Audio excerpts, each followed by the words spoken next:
Hello everyone, आज हम सीखेंगे वैदिक सिविलाइजेशन। देखिए, जिस तरह से आपने सिंधु घाटी सभ्यता सीखा था उसी तरह से आज हमको सीखना है वैदिक सिविलाइजेशन। सिंधु घाटी सभ्यता का मतलब क्या हुआ, किसे कहते हैं, क्यों सिंधु घाटी सभ्यता कहते हैं, इसके लिए हमने आपके लिए बहुत अच्छी वीडियो बनाकर आपको प्लेलिस्ट में डाल दी है। आप वहाँ जाइए और उसको पढ़िए। देखिए, सिंधु सभ्यता के बाद आता है आपका वैदिक काल या वैदिक सिविलाइजेशन, जिसे हम वैदिक सभ्यता कह रहे हैं। ये वैदिक सभ्यता क्यों कहला रही है, सबसे पहला क्वेश्चन हमारे पास यही आता है। देखिए, काल का मतलब होता है समय, ठीक, और वैदिक मतलब होता है वेद। तो वेदों के समय को क्या कह रहे हैं हम, वैदिक काल कह रहे हैं। अब वेदों के समय में क्या हुआ होगा, वेदों का निर्माण हुआ। पर जैसे आपने देखा कि संस्कृत में लिखा गया था रामचरितमानस, तो लोगों को बहुत ही कम समझ में आया, और उसके बाद क्या हुआ, उसका मॉडरेट रूप आया, बदला हुआ रूप आया रामायण, जिसे लिखा किसने, महर्षि वाल्मीकि जी ने। उसी तरीके से जब वेद समझ में नहीं आ रहे थे तो आगे चलकर फिर इसको समझने के लिए उपवेद बनाया गया। उपवेदों में भी कठिनाई आने लगी तो फिर क्या बनाया गया, वेदांग बनाया गया। और वेदांत भी नहीं समझ में आया तो फिर वेदांग बना दिया गया, और वेदांग भी नहीं समझ में आया तब ब्राह्मण ग्रंथ बना दिया गया। अब हम बात ऐसे करें कि जैसे आपको बता दिया गया कि बहुत बड़ा सिलेबस है, लेकिन अभी आपको पता ही नहीं कि सिलेबस में क्या क्या है। तो फिर आपको ये बताया गया कि सिलेबस में आपके 5 से 6 सब्जेक्ट आती है, और उसमें अलग अलग पोस्ट की अलग अलग सब्जेक्ट है। फिर आपने डिसाइड किया भाई मुझे एक पर्टिकुलर पोस्ट पे जाना है, तो आपने उस पोस्ट में आपको निश्चित सब्जेक्ट पढ़ना होगा। अब निश्चित सब्जेक्ट का निश्चित सिलेबस होगा। अब उस सिलेबस के लिए आप क्या बनाएंगे, ट्रिक। तो एक तरह से देखें हम तो वेद का ब्राह्मण ग्रंथ क्या है, ट्रिक। क्लियर। आइए और थोड़ा समझते हैं। अगर हम वेदों की बात करें तो वेदों की संख्या 4 है, जबकि 5वां वेद के नाम से पुराण को जाना जाता है। अब अगर आपसे क्वेश्चन पूछे कि वेदों का वेद किसे कहा जाता है, तो आप आंसर करेंगे पुराण। दोनों ही क्वेश्चन, 5वां वेद कौन सा है, पुराण। वेदों का वेद किसे कहते हैं, पुराण को। अब आपसे पूछे कि 4 वेद कौन से हैं, तो आपके पास आंसर है ऋग्वेद, सामवेद, यजुर्वेद और अथर्ववेद। आइए और थोड़ा समझते हैं। वेदों की रचना मानव द्वारा नहीं की गई है। आप इस पॉइंट को नोट करके रखिएगा, क्योंकि क्वेश्चन आपसे पूछता है कि वेदों की रचना किसने की, और आप वेदव्यास आंसर करते हैं, ठीक। जबकि वेदों की रचना किसने की है, वेदव्यास जी ने नहीं की है। तो अगर वेदों की रचना मानवों द्वारा नहीं हुई है तो ऐसे वेदों को क्या कहा जाता है, अपौरुष, मतलब पुरुषों द्वारा नहीं। क्लियर।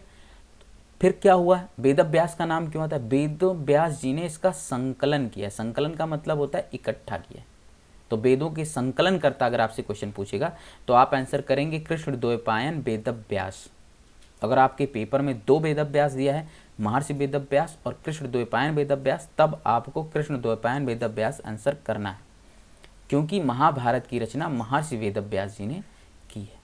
और इन्हीं कृष्णद्वैपायन वेदव्यास जी ने 4थे वेद यानी अथर्ववेद की रचना की है। इन्हीं कृष्णद्वैपायन वेदव्यास जी ने क्या किया है, पुराणों की रचना की है। और थोड़ा समझते हैं हम लोग। पुराणों की संख्या कितनी है, 18 है। अब पुराणों पर चलने से पहले और थोड़ा समझिए आप। तो अगर इन्होंने अथर्ववेद की रचना की है तो बाकी के 3 का इन्होंने क्या किया, संकलन किया। तो ये तीनों जो वेद हैं, साथ में इन तीनों वेदों को कहा जाता है वेद तरई। तो आपके वेद तरई कौन से हो गए, ऋग्वेद, सामवेद और यजुर्वेद। अब आपसे पेपर में क्वेश्चन पूछे कि वेद तरई में कौन सा वेद नहीं आता है, तब आपको आंसर करना है अथर्ववेद। अगर आपसे क्वेश्चन पूछे सबसे प्राचीन वेद कौन सा है, तो हम कहेंगे ऋग्वेद। और अगर आपसे पूछे सबसे नवीनतम वेद कौन सा है, तो आपको आंसर करना है अथर्ववेद। आइए थोड़ा और समझते हैं। ब्राह्मण ग्रंथों की संख्या आपके पास है 6। क्लियर। अब ब्राह्मण ग्रंथ क्या होते हैं ये अभी आपको हमने सीक्वेंस से बता दिया था। वेद, फिर उपवेद, फिर वेदांत, वेदांग, फिर ब्राह्मण ग्रंथ। तो अब हम बात करने चल रहे हैं किसकी, ब्राह्मण ग्रंथ की, जहाँ से क्वेश्चन पूछे जाने के बहुत ज़्यादा चांस है और बहुत बार क्वेश्चन यहाँ से बना भी है। आइए समझते हैं इसको। अगर हम वेद की बात करें तो वेद का जो ज्ञाता होगा उसका नाम पूछ लेता है हमसे, और वेद का जो उपवेद होता है उसका भी ज्ञाता होगा। क्लियर। और फिर उसके बाद इनका जो ब्राह्मण ग्रंथ है, इनको समझने की जो ट्रिक है उसका भी क्वेश्चन हमसे पूछ लेता है। चलिए ऋग्वेद में समझते हैं। जिस तरह से आप बीए करते हैं तो आप क्या कहलाते हैं, बैचलर ऑफ आर्ट कहलाते हैं। अगर आप बीएससी करते हैं तो आप क्या कहलाते हैं, बैचलर ऑफ साइंस।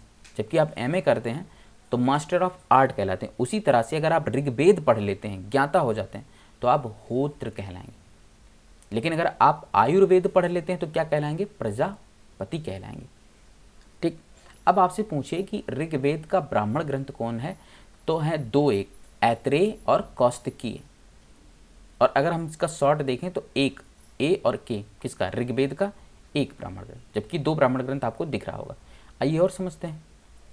सामवेद, जिस तरह से आपने देखा ऋग्वेद का होत्र, अब आप ये समझिए कि जिस तरह आपने बीए किया तो बैचलर ऑफ आर्ट हो गए, बीएससी किया तो बैचलर ऑफ साइंस हो गए, उसी तरह से अगर आप ऋग्वेद पढ़ रहे हैं तो होत्र कहलाएंगे, और सामवेद आपने पढ़ा तो क्या कहलाएंगे, उद्गाथा कहलाएंगे। और सामवेद का जो उपवेद है वो है गंधर्व वेद, और इसका ज्ञाता नारद कहलाता है। और अगर देखें इसके ब्राह्मण ग्रंथ को तो पंचविश, ठीक, एक ही इसका ब्राह्मण ग्रंथ है पंचविश। आइए नेक्स्ट समझते हैं। यजुर्वेद का ज्ञाता अधरवायु कहलाता है, और जबकि यजुर्वेद का जो उपवेद है उसका नाम धनुर्वेद है, और धनुर्वेद का ज्ञाता विश्वामित्र कहलाता है। और अगर ब्राह्मण ग्रंथों की बात करें तो ब्राह्मण ग्रंथों में 2 ब्राह्मण ग्रंथ हैं, शतपथ और तैत्रेय। अथर्ववेद में चलें तो अथर्ववेद का जो ज्ञाता होता है वो ब्रह्मा कहलाता है, जबकि उपवेदों में देखें अथर्ववेद के तो शिल्पवेद, शिल्पवेद का ज्ञाता विश्वकर्मा कहलाएगा। और अगर देखें ऋग्वेद के ब्राह्मण ग्रंथ को तो एक ही ब्राह्मण ग्रंथ है गोपथ। तो अगर अल्टरनेट हम चलें तो पहले में 2, फिर 1, फिर 2, फिर 1, इस तरह से कंडीशन है। आइए थोड़ा और समझते हैं। देखिए ऋग्वेद को अगर देखा जाए तो यहाँ पर री, और यहाँ होत्र में भी री आपको दिख रहा होगा। देखिए सामवेद क्या है, सामवेद गाई जा सकने वाली वेद है। गाए जा सकने वाले वेद का मतलब ये हुआ कि जैसे ये पोएट्री में लिखा गया, पोएट्री का मतलब हुआ पद्य में लिखा गया, ठीक है। तो एक कहानी होती है और एक कविता होती है, तो कविता में लिखा है तो जो कविता होगा उसे गा सकते कि नहीं, तो गाने वाला गाथा तो उद्गाथा, ठीक। तो यहाँ से इस तरह से याद कर सकते हैं। अब देखिए जो गंधर्व वेद होता है, गंधर्व का मतलब होता है कि देवी और देवता, और इनके बारे में सबसे ज़्यादा नॉलेज किसको होती है, नारद की, ठीक है। आपने कोई भी धार्मिक देखा होगा तो उसमें नारद जी ही हर जगह जाके रिपोर्ट करते रहते हैं, ठीक है, रिपोर्टर टाइप के। तो गंधर्व वेद यानी देवी देवताओं की चुगली कौन करेगा, नारद। और ये क्या करते हैं, पंचविश करते हैं, मतलब चुगली करते हैं। इस तरह से भी आप याद करिए, ठीक। चलिए ऋग्वेद को समझते हैं। हमने आपको बता दिया यहाँ पर री और यहाँ पर होर्त में भी री आ गया, ठीक। तो ऋग्वेद को पढ़ना है तो आपको ठीक भी तो रहना है, तो आयुर्वेद, और इसकी आयु सबसे पुरानी है तो आयुर्वेद पढ़ना पड़ेगा। और आयुर्वेद का जो ज्ञाता होता है प्रजापति, प्रजापति किसको कहते हैं, ब्रह्मा जी को कहते हैं। अगर यहाँ पे प्रजापति नहीं क्वेश्चन आएगा तो आपका आयुर्वेद का ज्ञाता ब्रह्मा अगर आंसर आएगा तब भी आपको आंसर कर देना है।